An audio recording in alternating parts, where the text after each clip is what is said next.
সূরা হাক্কর 19 নম্বর আয়াত থেকে আল্লাহ তাআলা বলতেছেন, ফাআম্মা মান উতিয়া কিতাবাহু বিয়ামিনিহি, ওই কিয়ামতের দিন, ওই হাসরের দিন, যেই ব্যক্তির আমলনামা ডান হাতের মধ্যে দেওয়া হবে, ফায়াকুলু হা উমকরাউ কিতাবিয়া, সেই ব্যক্তি ডাইকা ডাইকা বলবে, এই তোমরা কে কোথায় আছো, আসো দেখা যাও, আমার আমলনামাটা দেখা যাও, আমার আমলনামাটা একটু পইরা দেখো, আমার আমলনামা আমি ডান হাতে পেয়ে গেছি।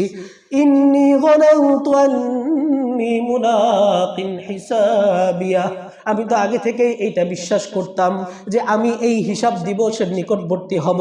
ফাহুয়া ফি আইশাতির রাদিয়া, যেই ব্যক্তি তার আমলনামা ডান হাতে পাইল, ওই ব্যক্তি সুখে শান্তিতে জান্নাতের মধ্যে বসবাস করতে থাকবে।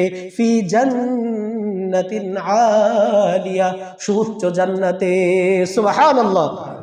কুতুফুহা দানিয়া, ওই জান্নাতের ফলগুলো তার নিকটবর্তী থাকবে।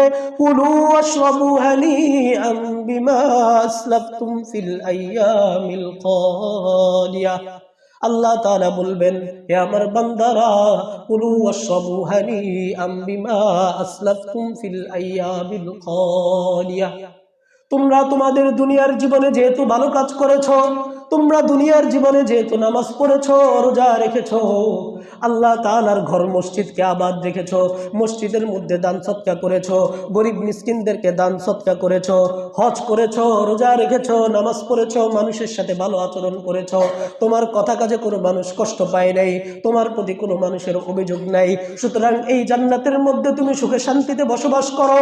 এই জান্নাতের মধ্যে তোমার যেখান থেকে মনে চায়, যেটা মনে চায় তুমি সেটা স্বাচ্ছন্দ্যে গ্রহণ করো, তুমি সেটা স্বাচ্ছন্দ্যে খেতে থাকো।